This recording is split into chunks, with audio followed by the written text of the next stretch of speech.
on each other's cell phones, and she sends them money every day.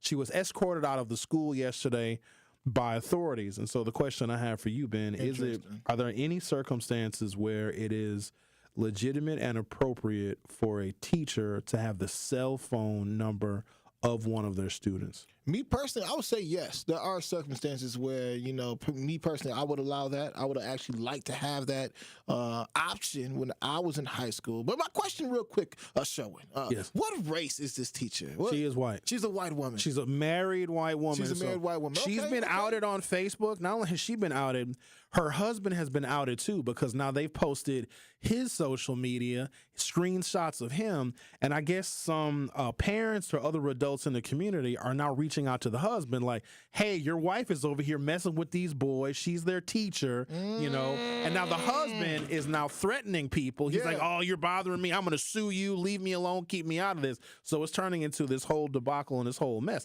But ultimately, she probably should not be having this kind of personal interaction with these students, right? Sending them money? I mean, sending them money and stuff. See, look, and this is the thing. This is why, it's so hard to be a good person these days. It's so hard to be a good person these days, Truth Nation, because on one end, right, this teacher could be, obviously she's a married woman, whatever her sex life is with her husband, it is what it is, right? But all these other people, once they get a wind of what she is doing with her students, it sounds like she could be having some sexual relationships with these kids, right? They're already basketball players. They're already more than likely stars at the high school. They're popular kids. So they could be running trends on her, Truth Nation, as Al goes on to say in the YouTube chat board. Make certain that you get to the YouTube chat board so you can get your voice heard. So they could be having some sexual activities. However, Truth Nation, when I think about this at the kind heart that I have, this woman could be looking out for these children, man. A lot of times we're talking about save the kids, protect the kids, do this for the kids, do that for the kids. But when we actually see a teacher, trying to uplift these young men by giving them money, and sure, maybe they are driving her car. And they don't have a car, and she happens to have a car, maybe a few of them. Maybe this is out the goodness and kindness of her heart, and she's just trying to make certain that they get on a good path and not a bad path. It's not like the kid boys and stealing cars. Would y'all rather that? You know what I'm saying? We'll know more as the investigation unfolds. And I gave a scenario where it could be legitimate. Let's say one of these boys, because teachers will always tell you there's always a particular student that they take under their wing because they feel sorry for this child. They may know that this child's home life is messed up, and that teacher wants to provide some kind of safe haven for that child. So let's say this teacher took that kind of interest, non-sexual interest in one of these boys as a freshman, watched him grow up, watch him mature. Now he's 18 years old and he has an emergency where he needs to borrow a car really, really quick. I could see that teacher saying, you know what, I've known you since you were a freshman. I've seen you grow and mature. Here, take my car. Don't tell no damn body, but here, take my car, go take care of your emergency, and then bring my vehicle right back. But then once you release that information to the public, we can look at that a whole bunch of different ways, only because we've seen so many scenarios of students and teachers having sexual contact. It's the internet, Sherwin. The internet gonna run rampant with this story. No matter if she comes with good intentions, they will go and throw dirt on her name, throw mud even on her husband's name, trying to say that they may be some freak of natures, right? And using these children for some sexual activities. However, again, like I said, me personally, when I was a kid, I would have loved to have the opportunity, loved to have the option to be able to, text my teacher when I really needed some guidance. I had a teacher when I was young. His name was Mr. Smith. He's long gone. He's passed away now. But Mr. Smith was one of the only black men in my life who was an actual positive role model in my life, and there were things that I actually truly needed from Mr. Smith that I didn't even understand at the time. But if I had somebody to lean on who had some kind of life experience, who was willing to give me advice, I would have had him at the tip of my fingers. That's what it sounds like to me these children have. It sounds like to me they have somebody who's willing to support them, all right, somebody who is willing to talk to them, listen to them, and ultimately, yes, they may be around driving her car all throughout Milwaukee, right? However, like I said before, would y'all rather them out here stealing cars? Would y'all rather them out here robbing people? Because ultimately, again, like I said before, we talk until we're blue in the face about, save the kids, do this, but then this teacher is doing the same thing and actually trying to help these children out. But then here it is all of America in Milwaukee going at this woman's neck. She's a Rufus King teacher, and then she's married. Obviously, she's already made her vow. She's loyal to her husband. But with your situation, Ben, you had a male teacher that provided that role model kind of leadership. If it was, let's say, a male teacher and a female student, or if it was a female teacher that was providing you that same guidance, that mentorship, I think that we would look at it differently, because there's something I want our community to understand, and understand it really, really good. Black boys are subjected to be groomed more than anybody else. And we don't even realize this, because what will happen is you have a single mama that's raising a bunch of sons. And she's like, you know what? I need men to mentor my sons. And she will lower her standard for whoever these men are. It could be a man she barely knows. It could be a man out in the community. Even when you send your children to these mentoring programs, if you don't, as a mama or as a father, vet these people, because we're always throwing black boys into somebody else's hands in hopes that that man can be the role model for those boys, not thinking for a second that there might be some inappropriate things happening, because black boys are vulnerable in this community. But we always want to have a mentor, and you can get paid for mentoring. You can be, someone who might be a pedophile, never been convicted of it, so nobody would ever know. Sign up for a mentoring program, get paid $30 an hour, and literally have your pick of black boys that you can spend time with one-on-one. And we don't think nothing about that, because we're always concerned about, they're grooming our kids, and we got all these pedophiles out here. Sometimes we as a community are so desperate for black boys to have male role models, we're throwing our young men into the hands of perverts. But he needs a mentor. And next thing you know, and also the situation with this teacher, right. It's so easy to mentor a black boy.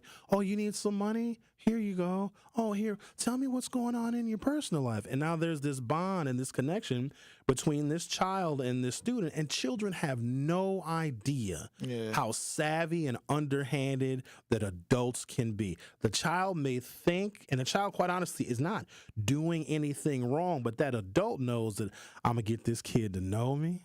I'm going to get them to like me. I'm going to get this kid to know that they can come to me if they got some personal issues. I'll prove my loyalty to this kid. Next thing you know, let's talk to Black Conscious. You're on 101.7 The Truth. How are you? I'm well. Not yourself. Good health to you both. But let's stop capping. This Crabtree getting broken off. Teenage boy about 6'7". You know he wears size 13. Now, here's why I say that. Said it. I was a head coach. Yes, I had some numbers for the kids, but that was only to make sure. But I also had their parents' numbers. But that was only to make sure that they knew what time the game was and where we were at and where practice were. I'm not giving them my car keys. I'm sure the hell ain't giving them no money. I go buy some pieces. But all the things that come with what she's doing, one of them boys is breaking her off, if not a couple of them boys. Black Conscious, some of the cell phone numbers that you had of your students, were some of them girls? No, there was a boys basketball team. Nor would I want a little girl's number even with her parents' consent, I wouldn't want it because of the gray areas that, no, I don't want nothing to do with that. Why couldn't you just text the parents? Why did you need to have direct contact with the students, the kids? Because a lot of times the parents will not respond as quick as the kids. And for whatever reason, the kids have my number just to confirm what time or if they needed a ride to the game. Interesting. That happens a lot. Parents can't get the kids to the game, but I just told them, do not call me last minute. Do not call me 30 minutes before the game starts thinking I'm on. No, that's not happening. So we had a safe zone. Is there at any point in time that you would actually allow this this particular scenario to happen? Especially when, again, some children do need some guidance. Some children are looking for some mentorship. Well, no. So that is first and foremost, because I'm going to stand on that, especially with our young black men. And it's going to be just that. But in this case, it goes to raise an eyebrow. You're going to give some teenagers your car. Not whose assurance is they under in case anything go wrong? Do they have driver's license? There's so many things wrong with that. Not only that, but you're sending them money as well. That sounds like you're paying for some extracurricular activity. That's interesting. Black Conscious, what if one of your students who had your cell phone number, obviously, hey, Mr. Black Conscious, I'm hungry. I don't have any money. It's lunchtime. I'm hungry. Can you cash at me $2 so I can get me a little chicken sandwich from the cafeteria? You gonna tell that child no? Hell yeah, I'm going to tell them no, because you ain't getting nothing for $2 at no cafeteria, nowhere you go. All right. Now, $5. I'm hungry. I don't have any money. I just need some fries, Black Conscious. No. I'll see you in practice, and I'll bring you a hamburger. I'll bring you some fries. Hell no. You should have. No. I'm not. You don't get that child that $5. No. Listen, on my mama, on everything. I cash out my grandson. I cash out my nephew. But a random kid cash out him some money? Hell to the no. All right. Not without his parents knowing. Not without their parents knowing. Now, if you're with me and I'm, we're leaving the game and I'm going to get something to eat, I will buy you something to eat in that scenario. You're part of the team. Are you buying all of the children on the team something to eat, or this one child in particular? I'm buying everybody that's in the car riding with me off the dollar menu. All right, then. Black Conscious, we appreciate your call. Live righteous, Milwaukee. Live righteous, Milwaukee. Right. God bless you. All right, then. Man, Truth Nation, if y'all are listeners who ain't tapped into the culture, what that man just said, he stood 10 toes down, and he would never, ever, ever in his life on his mama, all right, never, ever buy them children or give them $5 for some food. I don't believe that. I don't believe it either. Because on my dead daddy grave, on my dead daddy grave, I don't believe what Black Conscious just said. We're swearing on a lot of very important stuff today. Yeah.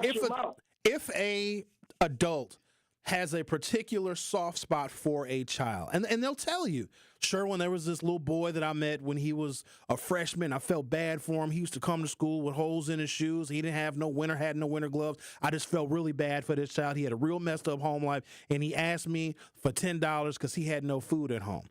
I could see a human being showing a moment of kindness. Here you go, that's $10. Right. But once the public finds out about that, immediately you just send a child, you just cashed out the child $10. Matt Gaetz, essentially, now different scenario, but they caught him sending money to a teenage girl. Inappropriate, right? Even if the adult says, no, the child told me that they were hungry, that could just be the alibi. Right? Or why do you have all of these $10 cash apps from Mr. So-and-so or Miss So-and-so, little Johnny? Well, they were just giving me money for food. Well, were they? Could have been giving you money for something else, and you just tell anybody or you tell adults that it was for food. I just think it's a bad idea altogether. We'll take a break, come back. We're going to talk to Diane on the other side. Benjamin is in studio. Okay. Gwendolyn! The Truth with Sherwin Hughes on 101.7 FM. We'll be right back. The Truth with Sherwin Hughes returns after this on 101.7 The Truth app, and 1017thetruth.com.